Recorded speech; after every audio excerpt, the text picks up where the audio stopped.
Hello प्यारे बच्चों।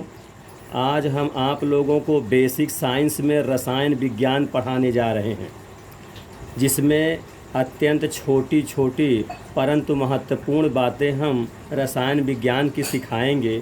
उसे आप लोग ध्यान पूर्वक समझिए, जिससे कि सब बात समझ में आए, और वीडियो को अंत तक देखिए और उसका नोट्स भी बना लीजिए, और जिससे सब बातें ठीक से समझ में आवे। तो इसके में हम आपको सबसे पहले सिखाएंगे ये आयन क्या है और मूलक क्या है। आयन या मूलक ये बताएंगे। फिर इसके बाद इनकी वैलेंसी क्या होती है मूलकों की। फिर इसके बाद धातु क्या है, माने जिसको मेटल और नॉन मेटल, ये बात बताएंगे। फिर आपको कंपाउंड्स बताएंगे, फिर कंपाउंड कैसे बनता है, ये सारी बातें हम आपको धीरे धीरे करके सिखाएंगे। तब तक आप लोग ध्यानपूर्वक समझिए। चलिए, सबसे पहले देखिए आयन। आयन जिसको आईओएन आयन, या मूलक जिसको अंग्रेजी में रेडिकल भी कहते हैं, ये आयन या मूलक है क्या, इसको समझिए। ठीक है। जैसे परमाणु कहें यानी एटम, माने परमाणु माने एक तत्व कहा जाएगा जिसमें एक ही तत्व रहे, या परमाणुओं का समूह जिसमें कई परमाणु रहें। तो परमाणु हो या परमाणुओं का ऐसा समूह हो जो धनावेशित हो यानी पॉजिटिव चार्ज हो, या ऋणावेशित यानी निगेटिव चार्ज हो, मैंने उसके घात में धन के रूप में हो या ऋण के रूप में घात में लगा हो, तो उसे हम आयन कहेंगे या मूलक कहेंगे, या इसे समूह भी कहते हैं, ग्रुप जिसे अंग्रेजी में कहते हैं, है ना, कि कहते हैं। यानी आयन हो या मूलक हो या समूह हो, तीनों एक ही चीज़ है। ठीक है। तो परमाणु या परमाणुओं का ऐसा समूह जिनके घात के रूप में धनावेशित हो या ऋणावेशित लगा हो, उसे हम आयन या मूलक के समूह कहते हैं। अब इसका एग्जाम्पल देखें, है ना, हम उदाहरण बता रहे हैं आपको। जैसे हमने लिख दिया है क्लोराइड ऋणायन। क्यों क्लोराइड में हम ऋणायन क्यों लिखा, क्लोराइड में धनायन क्यों नहीं लिख दिया? क्योंकि प्यारे बच्चों, इसको पहले वाले वीडियो में सब इन तत्वों की संयोजकता हम सिखाए थे। एटॉमिक स्ट्रक्चर बनाकर सबको बताए थे कौन परमाणु इलेक्ट्रॉन ग्रहण कर सकता है और कौन परमाणु इलेक्ट्रॉन त्याग कर सकता है। ये आउटर मोस्ट के इलेक्ट्रॉन के अनुसार, है ना, बताया गया था आपको। तो जिसमें अष्टक पूरा करने के लिए, तो यहाँ Cl माइनस इसलिए है क्योंकि जैसा जानते हो Cl क्लोरीन का एटॉमिक स्ट्रक्चर और इसका परमाणु क्रमांक दोनों समझेंगे। तो परमाणु क्रमांक होता 17, तो इलेक्ट्रॉनिक विन्यास होता है 2, 8 और 7, बाहरी कोश में है। तो क्या उचित है, एक इलेक्ट्रॉन ग्रहण करेगा। तो जब एक ग्रहण कर रहा है दूसरे से ले रहा है, तो ये इसलिए इसमें -1 लग गया। इसलिए क्लोराइड ऋणायन पढ़ेंगे। क्या बोलेंगे? ऋणायन। इसको केटायन भी कहते हैं ऋणायन को अंग्रेजी में। ठीक है, ये ध्यान रखिए। फिर इसके बाद देखिए अगला है हाइड्रोक्साइड। हाइड्रोक्साइड आयन यानी ऋणायन। पहले हम सिर्फ ऋण वाले आयन को पहले सिखा रहे हैं। तो हाइड्रोक्साइड में आप ध्यान दें, इसका सूत्र है OH। लेकिन हम ये तो आप याद रखना पड़ेगा OH, लेकिन जो माइनस लग गया ये हम सिखाएंगे। माइनस लगा, ये प्लस क्यों नहीं लगा, या -1 ही लगा, -2 क्यों नहीं लगा, ये सब सारी बात हम आपको एक टेक्निक के द्वारा सिखाना चाहते हैं। आपको सिखा देंगे जिससे आपको याद रख सके, भूल ना पाए। तो ये हाइड्रोक्साइड तो जान गए कि OH होता है। अब ऋण क्यों लगा, उसकी संयोजकता के आधार पर। अब देखो समझो, हाइड्रोक्साइड में O परमाणु है और हाइड्रोजन परमाणु है। इन दोनों की संयोजकता लिख लिया जाए और उनको जोड़ दिया जाए, और टोटल जितना आ जाएगा उसी से हाइड्रोक्साइड की संयोजकता पता चल जाएगा। तो हाइड्रोक्साइड में O की संयोजकता देखिए, OH में क्या है, O प्लस H ऐसा लिख देते हैं। तो O की संयोजकता कितनी होती है, -2, आप जानते हो। H की संयोजकता +1। ऐसा क्यों? क्योंकि ऑक्सीजन के परमाणु क्रमांक 8 होता है। तो इलेक्ट्रॉनिक विन्यास कितना करोगे, इलेक्ट्रॉनिक विन्यास होगा 2 और 6। आउटर मोस्ट में 6 है, 2 इलेक्ट्रॉन ग्रहण करेगा। ठीक है, आउटर मोस्ट में 2 इलेक्ट्रॉन है तो 2 ग्रहण करेगा, तो इसलिए -2 हो जाएगा। अब हाइड्रोजन में 1 है, वो त्याग कर देता है, इससे धन हो जाता है। तो कुल मिला कितना हो जाएगा, -1। इस प्रकार से जो -1 हुआ, यही हाइड्रोक्साइड के हेड में लिख जाता है। इस प्रकार से हम कहेंगे हाइड्रोक्साइड ऋण आवेश का होता है। फिर आ जाए स्टूडेंट कार्बोनेट। ठीक है, कार्बोनेट जिसका CO3 है। क्या होता है, CO3, माने कार्बन के 1 परमाणु और ऑक्सीजन के 3 परमाणु मिलकर के कार्बोनेट का एक अणु बन जाता है। अणु की जानकारी शुरू से होती है, यहाँ कुछ नहीं लिखा है तो एक माना जाए कि एक अणु है। तो अब रही बात ये जो -2 लगा है, ये क्यों लगा मानो, तो इसको समझिए। ये इन पहले सबसे इन तत्व जितने तत्व लगे हैं सबके संयोजकता लिख डालिए। कार्बन है और प्लस ऑक्सीजन है। ऑक्सीजन कितना है, 3 है, 3 तो ऐसे लगा दीजिए। फिर कार्बन की संयुक्ता जानते हो 4 होती है, क्योंकि परमाणु क्रमांक 6 होता है, 2 और 4 इलेक्ट्रॉनिक विन्यास होगा, है ना प्यारे बच्चों। तो बाहरी कोश में 4 है तो 4 त्याग कर देगा, है ना। ये आपको पिछले वीडियो सब सिखाए हैं हम।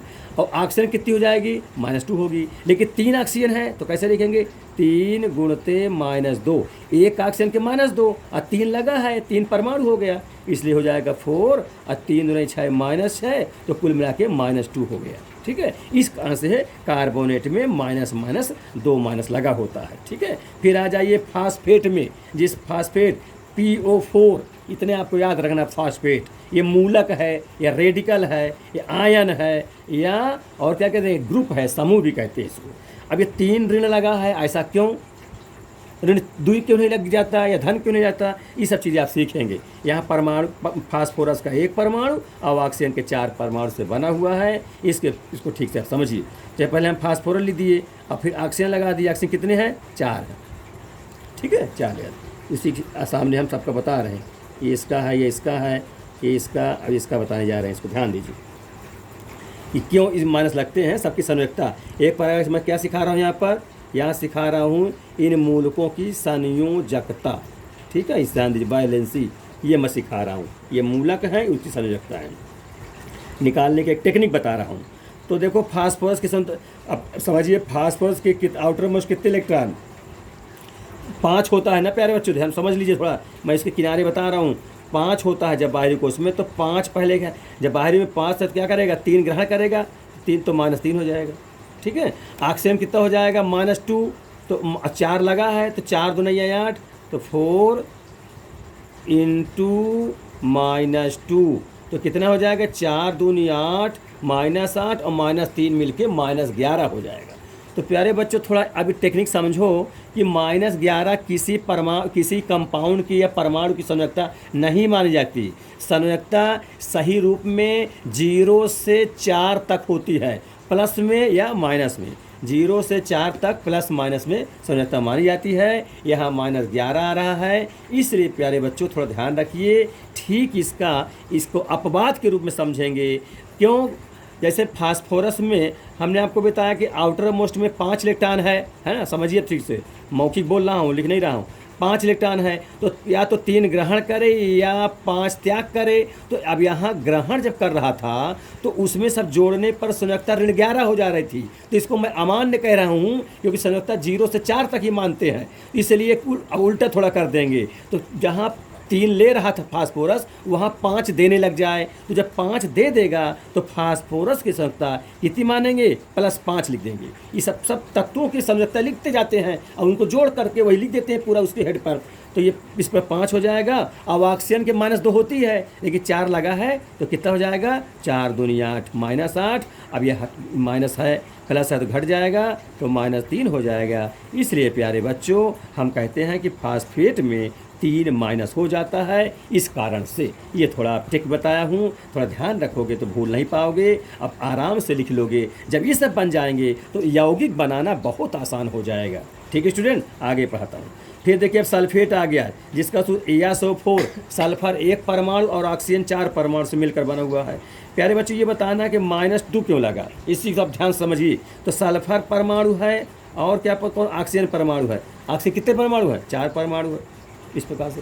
अब यहाँ भी पकड़ लीजिए, सल्फर की इलेक्ट्रॉनिक विन्यास क्या होता है, 286, आप जानते हो। आउटर मोस्ट में 6 है, या तो 2 ग्रहण करे या 6 त्याग करे। तो अगर स्टूडेंट 2 ग्रहण कराओगे ना तो इसमें भी ज़्यादा हो जाए, 10 संयोजकता होने लग जाएगी, जो अमान्य मान ली जाएगी। इसलिए सल्फर में 6 परमाणु 6 इलेक्ट्रॉन क्या करे, अपने पड़ोसी को, बगल वाले को, किसी को 2 दे दे।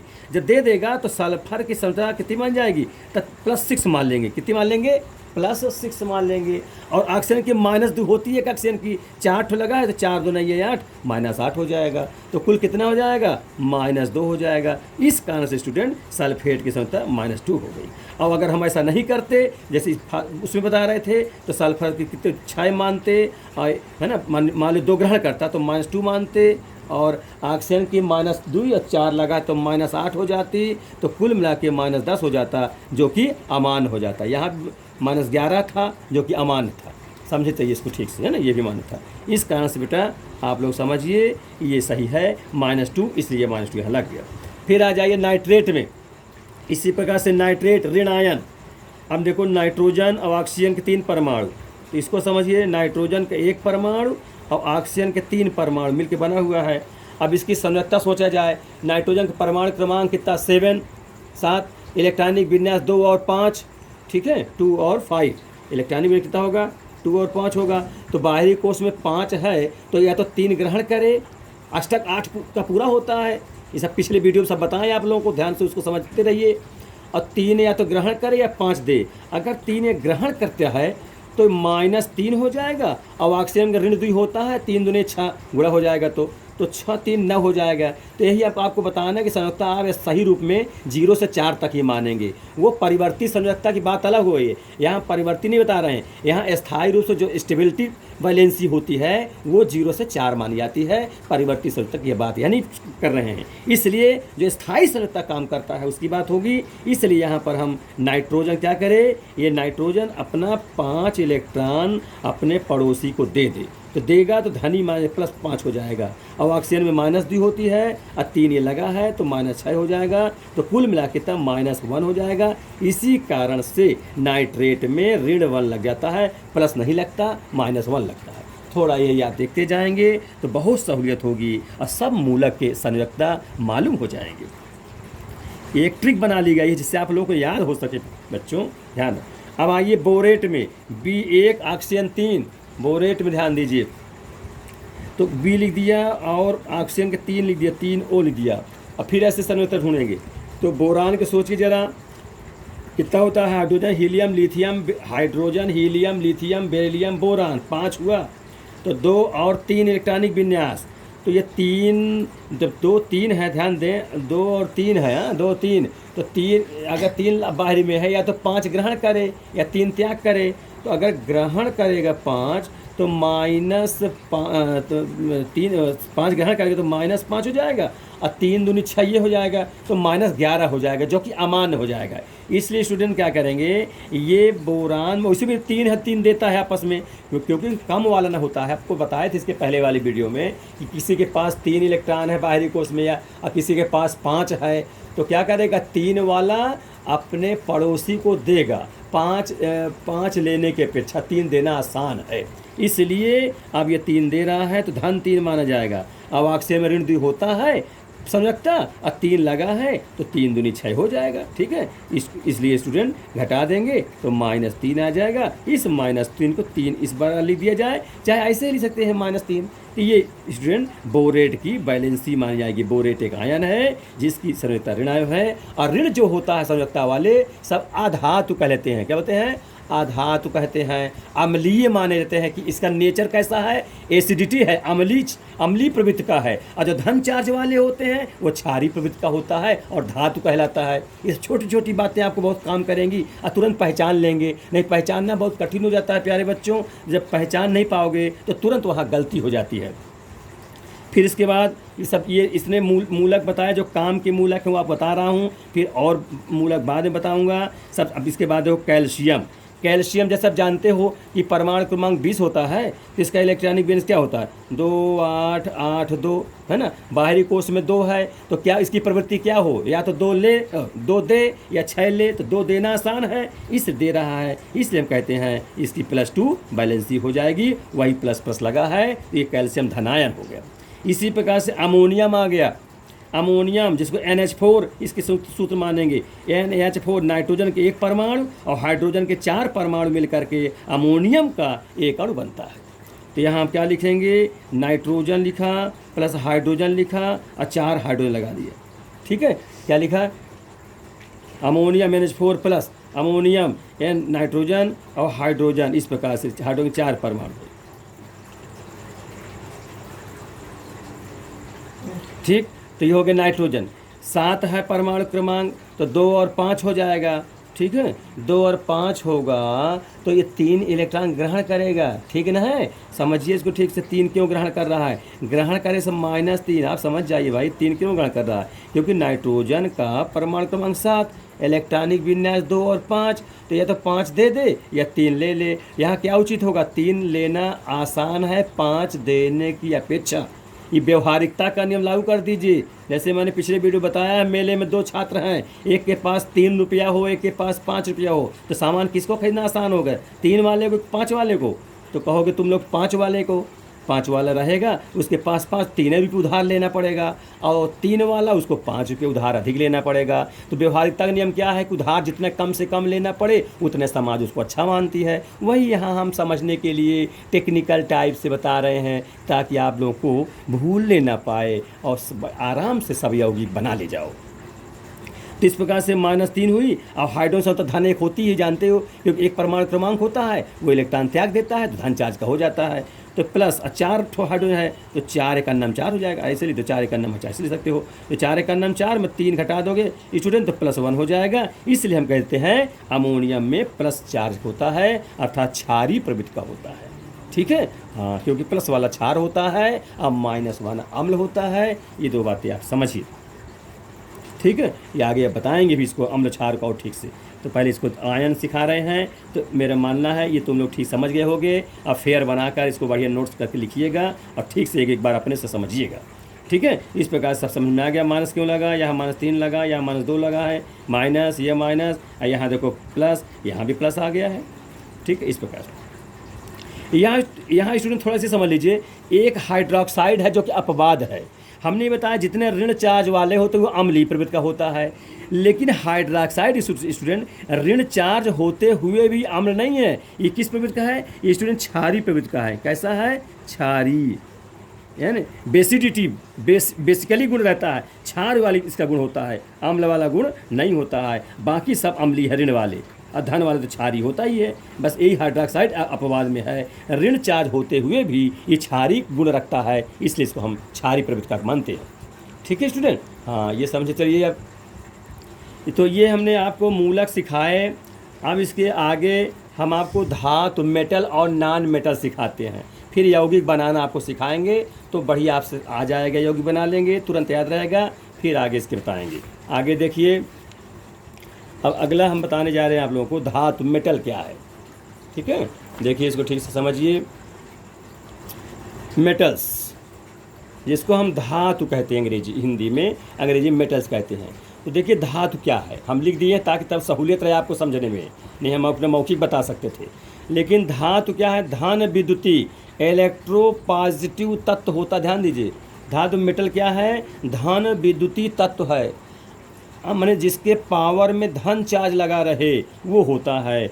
जो अभिक्रिया को रिएक्शन कहते हैं, अभिक्रियाओं में अपने परमाणुओं से एक या अधिक इलेक्ट्रॉन त्याग कर, जब इलेक्ट्रॉन त्यागता तो क्या बनता है, धनायन, है ना, धनायन, जिसको अंग्रेजी में केटायन कहते हैं।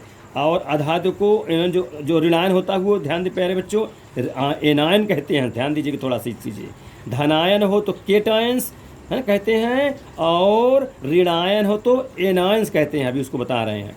तो कहने का मतलब अपने परमाणुओं से एक या अधिक इलेक्ट्रॉन त्याग कर धनायन बनाने की प्रवृत्ति रखते हैं, उसे धातु कहते हैं।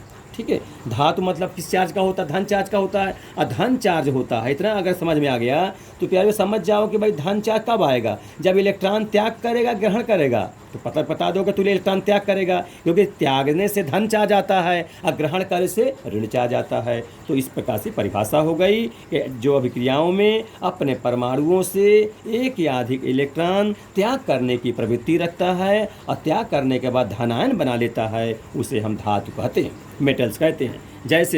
जैसे पोटेशियम है, आप इसके विषय में समझिए। इसका परमाणु क्रमांक 19 सब लोग जानते ही हो, वो यहाँ लिखता हूँ। पोटेशियम परमाणु क्रमांक 19 होता है, इलेक्ट्रॉनिक विन्यास 2881 होता है। बाहरी कोश में 1 इलेक्ट्रॉन है, तो यह या तो 1 इलेक्ट्रॉन आप किसी को दे दे या ग्रहण करे। कितना ग्रहण करे, 7 ग्रहण करना पड़ेगा। तो कौन अच्छा रहेगा, 1 त्यागना आसान रहेगा इसकी अपेक्षा। तो ये त्याग रहा है, तो त्यागने का ध्यान क्या कहते हैं, के लिखा ही है -E, कितने इलेक्ट्रॉन, 1 इलेक्ट्रॉन त्याग कर रहा था। माइनस माने ये त्यागना हुआ, और ये तो उसकी चार्ज है कि इलेक्ट्रॉन ऋणावेश का होता है, एरो लगा दीजिए। तो इलेक्ट्रॉन जब त्यागता है तो क्या चार्ज चढ़ता है, धन की ऋण। तो बताओगे, कोई त्याग करेगा, जो त्याग करता है वो धन ही माना जाता है, और जो इलेक्ट्रॉन ग्रहण करता वो ऋण ही मानता है। तो ये पोटेशियम त्याग कर रहा है ना, इसलिए K+ हो जाएगा। ठीक है, ये लिख दिया। तो K+ हुआ, इसलिए धातु प्रवृत्ति का हुआ। है ना। तो वही हमने लिख दिया था कि एक या अधिक इलेक्ट्रॉन त्याग करने की प्रवृत्ति रखता है। आइए एक ही इलेक्ट्रॉन त्याग करेगा क्योंकि उसके आउटर मोस्ट में एक ही इलेक्ट्रॉन है। बाहरी इलेक्ट्रॉन से इलेक्ट्रॉन निकलते हैं, बाहरी ऑर्बिट से, कक्ष से।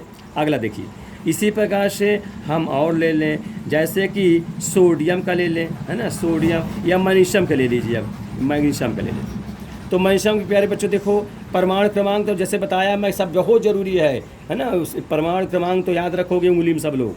तो इलेक्ट्रॉनिक विन्यास 2, 8 और 2, तो बाहरी कोश में 2 इलेक्ट्रॉन है, तो अब 2 त्याग करे या तो 6 ग्रहण करने, क्या उचित होगा? 2 त्याग करना। तो ये अपने पड़ोसी को 2 इलेक्ट्रॉन देता है तो -2e इलेक्ट्रॉन लिख देंगे। तो होगा क्या? Mg++, ऐसे प्लस प्लस के या +2 इकट्ठा लिख दें, ठीक है। इस प्रकार से हो जाएगा। तो ये सब धातु बता रहा हूँ। ऐसे और क्या हो सकता है? आप इसके बाद मैग्नीशियम है, एल्युमिनियम है, एल्युमिनियम भी ले सकते हैं। तो या पोटेशियम कैसे, कैल्शियम कह देता हूँ, चलिए कैल्शियम लिख देता हूँ, कैल्शियम लिखिए। तो कैल्शियम का परमाणु क्रमांक 20 होता है। तो इलेक्ट्रॉनिक विन्यास 2, 8, 8, 2 होता है। तो आउटर मोस्ट में 2 है, 2 त्याग करेगा, क्या लिख देंगे? -2e electron. तो कितना हो जाएगा? Ca++। इसी पर एल्युमिनियम होता, तो एल्युमिनियम के आउटर मोस्ट में कितना हो? 3 होता है ना, तो 3 त्याग करता तो +3 चढ़ जाता, ठीक है। इस प्रकार से सब कर लोगे तुम लोग, जितने भी बहुत सारे उदाहरण ले सकते हो। अब आगे आ जाइए, अगला बताने जाए धातु। धातु देखिए, अधातु, ठीक बेटा। अभी धातु बता रहा था, अब अधातु, अंग्रेजी में क्या? नॉन मेटल्स, क्या बोलेंगे? Non metal. ये क्या है? अधातु जो होता है वो ऋण विद्युतीय तत्व है। क्या है वो? ऋण विद्युतीय, जिसको इंग्लिश का इलेक्ट्रोनेगेटिव या इलेक्ट्रोनिगेटिविटी कह सकते हैं। इलेक्ट्रोनिगेटिविटी माने ऋण विद्युतीय। भाई इलेक्ट्रो माने विद्युतीय होता है, निगेटिव माने ऋण हो जाता है। ऐसे वहाँ इलेक्ट्रो पॉजिटिव कहते थे, यहाँ इलेक्ट्रोनिगेटिविटी कहेंगे। तो आधातु ऋण विद्युतीय होता है, ध्यान देखिए थोड़ा सा। आधातु हो तो निगेटिव चार्ज का होना चाहिए, धातु हो तो पॉजिटिव चार्ज का होना चाहिए, ठीक है। तो जो अभिक्रियाओं में एक या अधिक इलेक्ट्रॉन क्या करेगा? भाई ऋण कब आएगा? जब ग्रहण करेगा तब तो आएगा। तो एक या अधिक इलेक्ट्रॉन ग्रहण कर, ठीक है, ग्रहण करेगा तो क्या बनेगा? ऋण आयन, जिसको हम एनायंस कहते हैं। तो ग्रहण कर ऋणायन, इन एनायंस बनाने की प्रवृत्ति रखता है, उसे क्या बोलते हैं? अधातु कहते हैं, ठीक है। तो ये नॉन मेटल्स कहते हैं। ये क्या करता है? ये इलेक्ट्रॉन ग्रहण करेगा, ग्रहण करेगा तभी ऋण आएगा, ऋण आएगा तभी अधातु होगा। अब इसको समझिए उदाहरण के द्वारा कि कौन कौन ऐसे हैं जिसमें इलेक्ट्रॉन ग्रहण होते हैं, ठीक है। उसके बहुत सारे उदाहरण दिए जा सकते हैं ना आपके सामने। बोलिए कोई उदाहरण आपके पास याद है कि जिसमें ऋण माना हो जाता हो? जैसे हम ऑक्सीजन ले लें, O। अब इसका परमाणु क्रमांक 8 होता है स्टूडेंट, इलेक्ट्रॉनिक विन्यास 2 और 6 हो जाएगा। तो बाहरी कोश में 6 इलेक्ट्रॉन है, तो क्या उचित होगा? 2 ग्रहण करे या 6 त्याग करे। तो यहाँ पर 2 ग्रहण करना उचित होगा, इसलिए ग्रहण कर रहा, तो यहाँ प्लस लगा देंगे, +2e इलेक्ट्रॉन। इसका मतलब ये 2 इलेक्ट्रॉन ग्रहण कर रहा है, तो एरो लगा देंगे, O लिख करके। अब यहाँ पर चूँकि 2 इलेक्ट्रॉन ग्रहण कर रहा है तो माइनस लगा देंगे। इसका मतलब ऑक्सीजन ऋण प्रवृत्ति का है, इसलिए यह धातु है। फिर और ले लीजिए, आप क्लोरीन का उदाहरण लीजिए। परमाणु क्रमांक जानते हो इसका 17 होता है। तो इलेक्ट्रॉनिक विन्यास 2, 8, 7 हो जाएगा।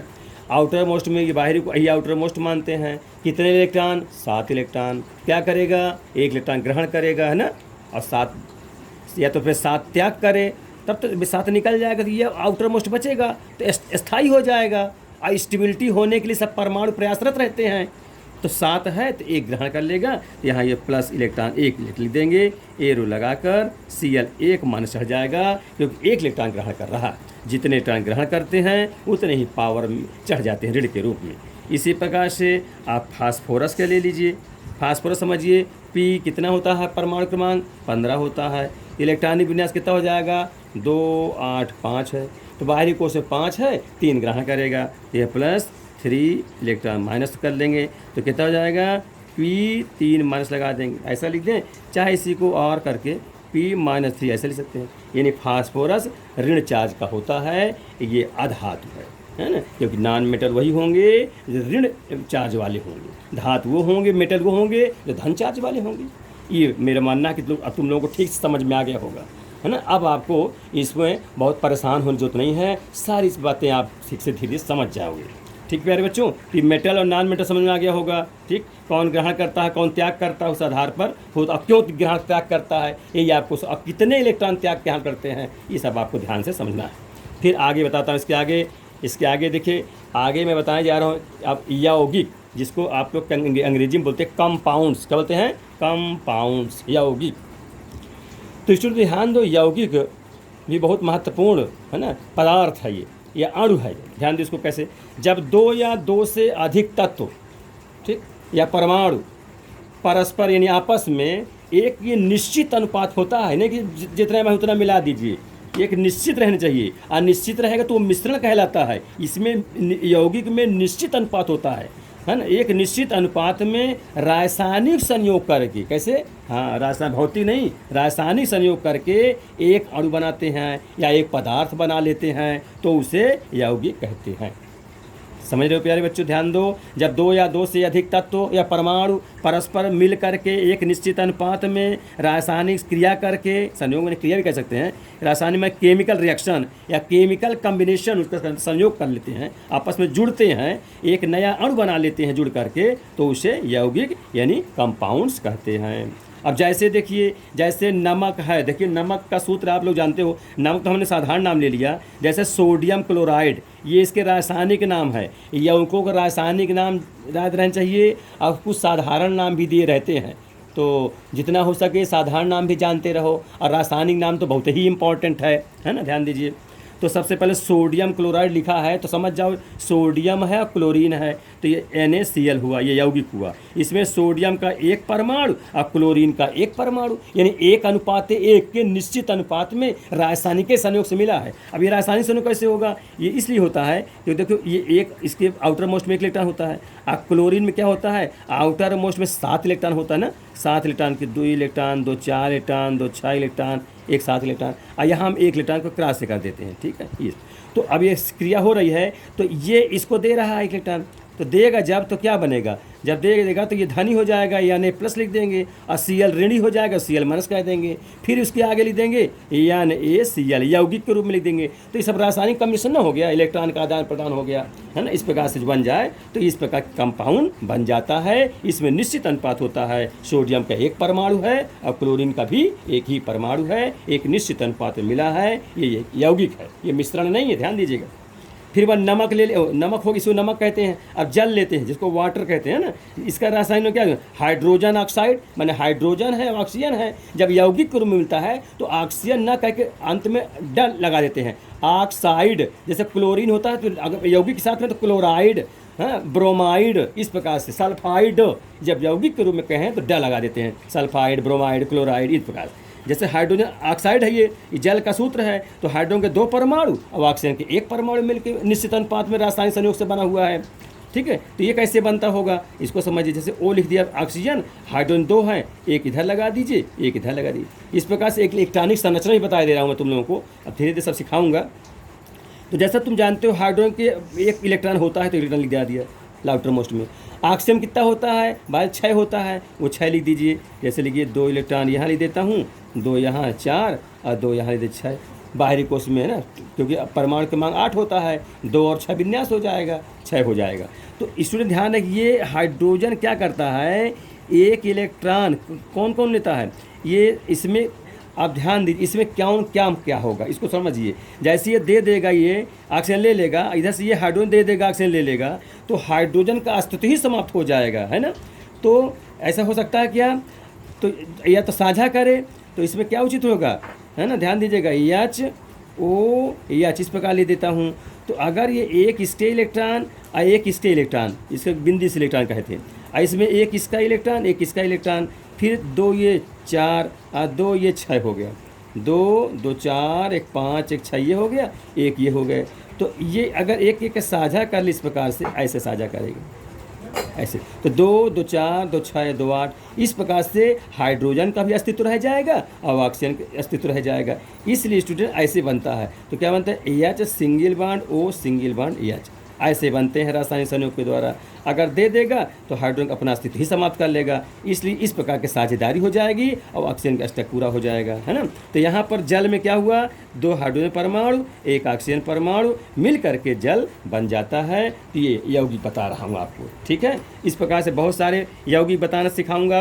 अब आगे मैं थोड़ा बहुत लिखता हूँ, सिखाना शुरू कर रहा हूँ आप लोगों को कैसे लिखा जाता है यौगिक। जैसे पहला हो जाए जैसे कोई कह दे कि मैग्नीशियम क्लोराइड का सूत्र लिखिए, मैग्नीशियम और आगे क्लोराइड, ये मैग्नीशियम क्लोराइड हमने लिख दिया रासायनिक नाम। हाँ, अब इसका सूत्र बताइए। तो अब क्या काम करेंगे, सबसे पहले जो अलग अलग तत्व दिए हैं उनको लिखेंगे, यम लिख देंगे, जी यम जी हो गया। अब वही पास ही में, बहुत दूर नहीं, सी एल लिख देते हैं, इसे लिखने का तरीका है ये एम जी सी एल। फिर प्यारे बच्चों ध्यान रखो, यौगिक बनाते हैं तो जो उसमें परमाणु लगे होते हैं उस पहले वाले परमाणु की, या आयन भी हो सकता है, अभी आयन के सिखाऊंगा, पहले वाले परमाणु की संख्या दूसरे परमाणु के नीचे और दूसरे वाले परमाणु की संख्या पहले वाले के नीचे लिख करके यौगिक बनता है। बस इसमें चिन्ह नहीं लिखा है कि ऋण रहे तो ऋण भी लगा दें, केवल संख्या लिखें, नंबर लिखेंगे। इंटीजर नंबर जो होता है पूर्णांक संख्या वो लिखेंगे, और पॉजिटिव इंटीजर नंबर। तो ध्यान रखिए मैग्नीशियम संख्या कितनी होती है, आप लोग जानते हो 2 होती है, वो हम क्या लिख दिए, क्लोरीन के नीचे लगा दिए।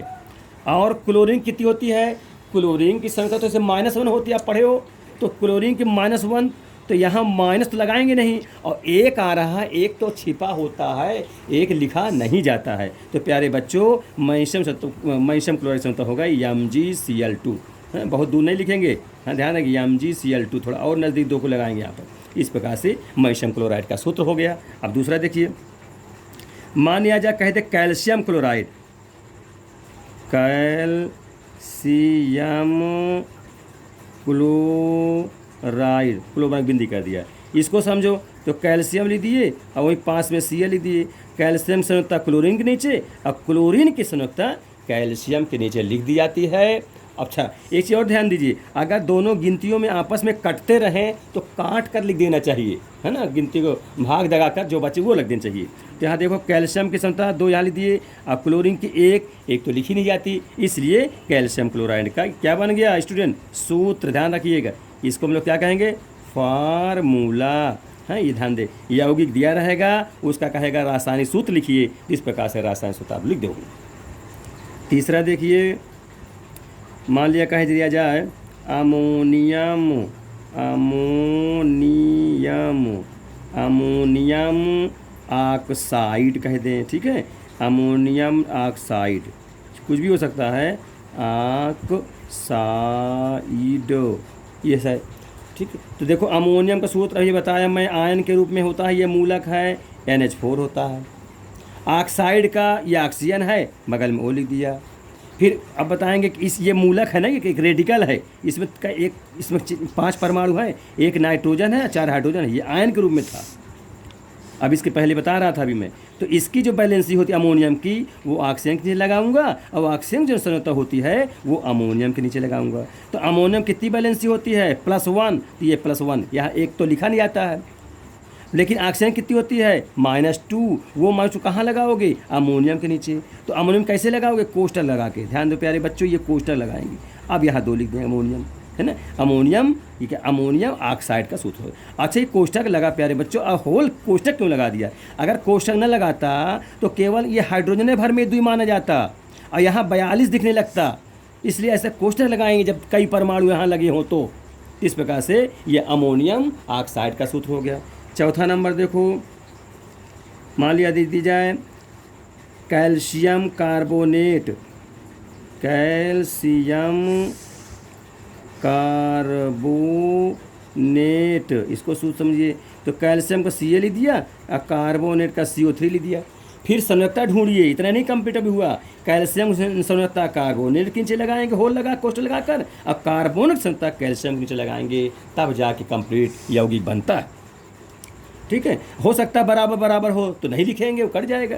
अब यहाँ देखो कैल्शियम क्लोराइड कार्बोनेट में कैल्शियम की संख्या कितनी होती है, +2 होती है, इसकी कितनी होती है, +2, और कार्बन की तो -2, आप जानते हो। तो इसकी संख्या इसके नीचे और इसके नीचे, तो 2, हमने कहा ऋण लिखा नहीं जाता, केवल गिनती लिखी जाती है, तो 2 रहेगा तो कट जाएगा, इसलिए वो लिखवा ही नहीं करेंगे। इसलिए कैल्शियम कार्बोनेट सूत्र CO3 होता है। इसे हम सामान्य रूप में खड़िया भी कहते हैं, खड़िया का भी सूत्र ही होता है, और संगमरमर का भी सूत्र ही होता है, हैं, संगमरमर, जिसको हम लोग मुर्दा शंख भी कहते हैं, संगमरमर, है ना, सफ़ेद रहता है, चमकता रहता है, वो संगमरमर।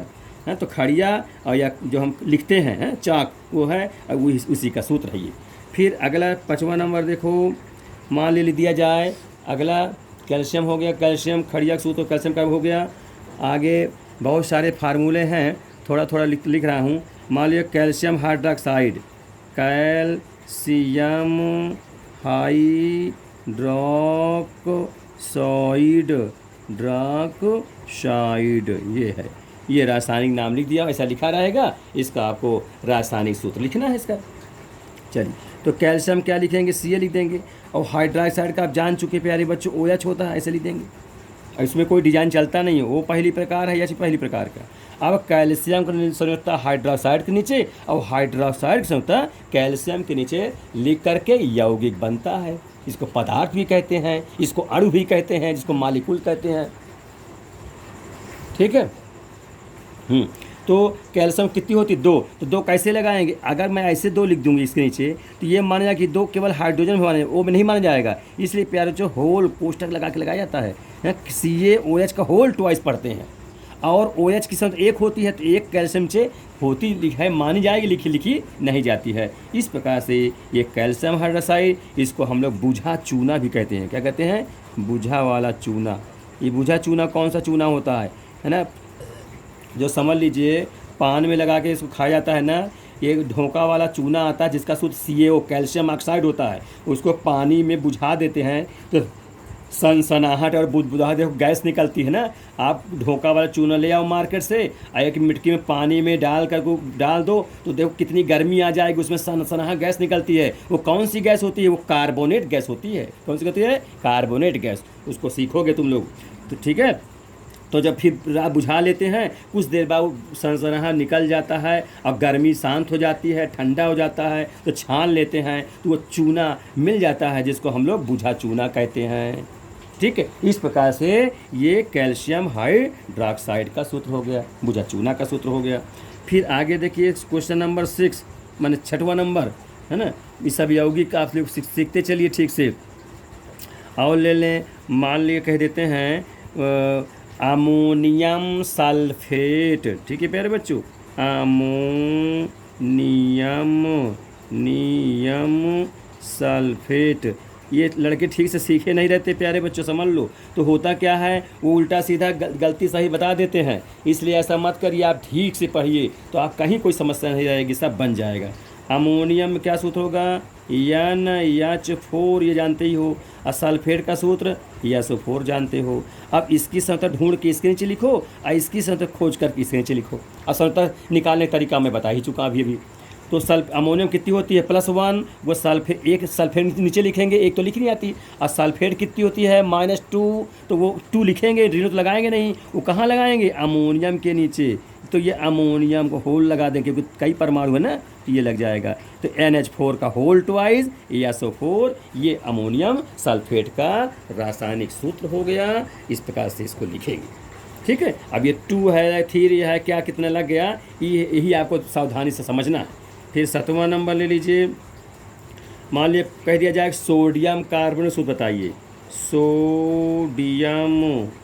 Sodium carbonate. ठीक है, इसको सब समझिए, ये सबके लिखे दे सामने ये रो लगाकर, ऐसे ऐसे। ठीक। तो सोडियम का सूत्र क्या, प्रतीक Na हुआ। और कार्बोनेट कितना होता है, CO3 भी बताया हूँ। और इसकी सत्ता कार्बोनेट 2 होती है, वो सोडियम नीचे लगा दिया। यहाँ तो कोष्टक नहीं लगाए, यहाँ इसलिए लगा कि सोडियम तो एक परमाणु है, 2-3 परमाणु ये लिखा होते इकट्ठा, तो फिर यहाँ कोष्टक लगा देते।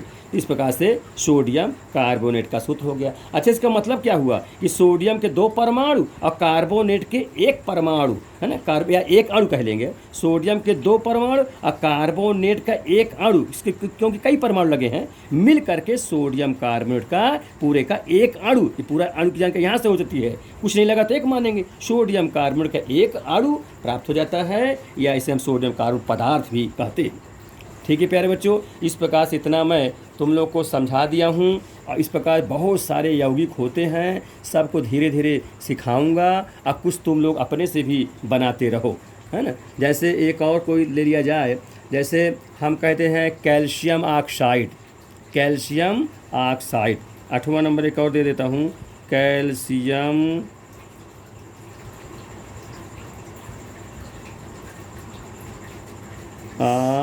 ऑक्साइड।